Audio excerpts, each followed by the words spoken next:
This YCN segment is brought to you by LaValley Building Supply and Middleton Building Supply.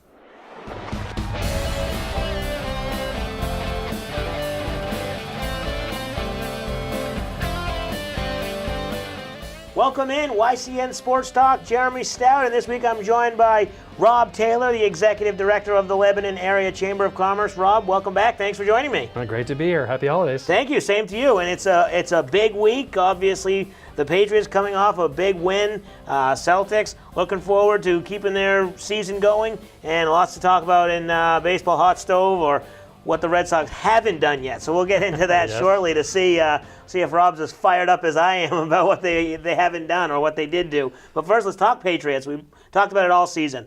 That was the big game, that Pittsburgh game in Pittsburgh. As the season went along, it set up. That was going to be for home field advantage. Right off the bat, Patriots get the win. Good win. It was close at times. Before we get to the actual ending, the game in general, exciting game. Absolutely. I really felt that it was the sort of marquee matchup the NFL has to offer.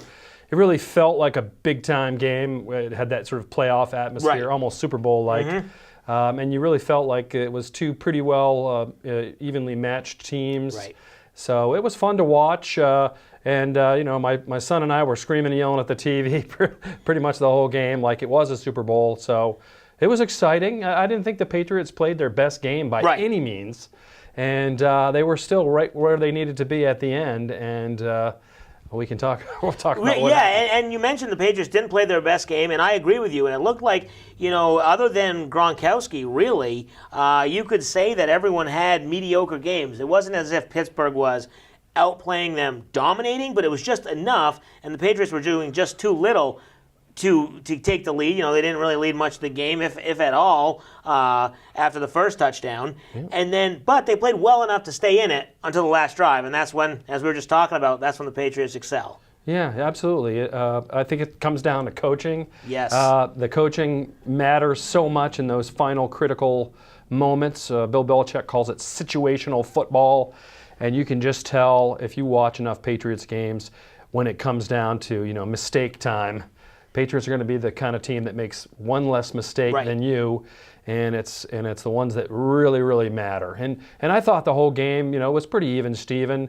I didn't think the Patriots had a good answer for Bell. Right. He was just kind of cutting them up, and the defense looked kind of soft in certain points of that game. The secondary Patriots were playing a couple of, they had some good plays here and there. Yeah. Obviously gave up some yards, but it was a fun game to watch. And at the end of the day, a win's a win. You go into that game, you think, okay, whoever comes out and wins this game, you can't complain about how they played. But if you're the Steelers, you go back, you look at that final drive.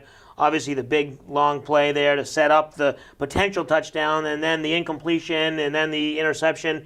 What's going through Big Ben's mind there? I know he says he was going to spike the ball and then kick the field goal, but he was told to try one more play. But you can't throw that in the middle. I mean, he's not dumb. He's got to just throw it somewhere. Yeah, if you watch the replay, he's throwing it into a sea of white jerseys. There's 4 jerseys right there. And, there was only one receiver going out for the ball, and it was kind of obvious to the Patriots who to cover. Right. And they were not fooled on that play at all.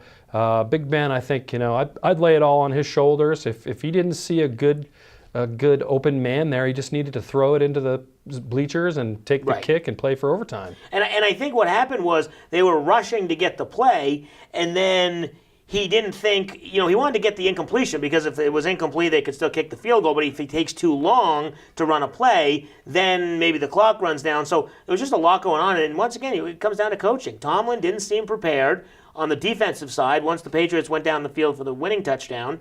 And on the offensive side, they talked about how they only had 1 play drawn up. They should have had 2. And it just seems the small things, and that's what separates these teams. Yeah, I really think Belichick is the ultimate poker player. And he sort of, in those opportunities where everything's on the line like that. I remember the Super Bowl a few years ago with Malcolm Butler. Yeah. It was, showing the cards just in the right way to make him bite on the bait.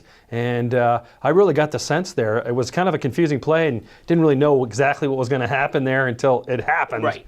and it was awesome. Now going into Buffalo, or home this week, but against Buffalo, they really can't have a letdown. This is one of those big games where you got to say, okay, the season's not over. It feels like it, that, okay, they got the number 1 seed, but Buffalo with a little bit of revenge. They're still in the playoff mix. I know it's at home. You'll have everyone playing. They'll be healthy, but you just got to be careful not to have a letdown. Absolutely. Keep right on it. Keep your foot on the throttle, Right. which I'm sure they will. Yeah, exactly. We'll be making the pick, Patriots and Bills. I don't know if it's going to be close, but we'll be doing that later in the Salt Hill Pub Picks of the Week. We'll take our first break. When we come back, we'll talk some off-season Major League Baseball moves and lack of moves. We'll talk to Rob, see what he thinks if the Red Sox will do anything this offseason. We'll take a break. You're watching YCN Sports Talk.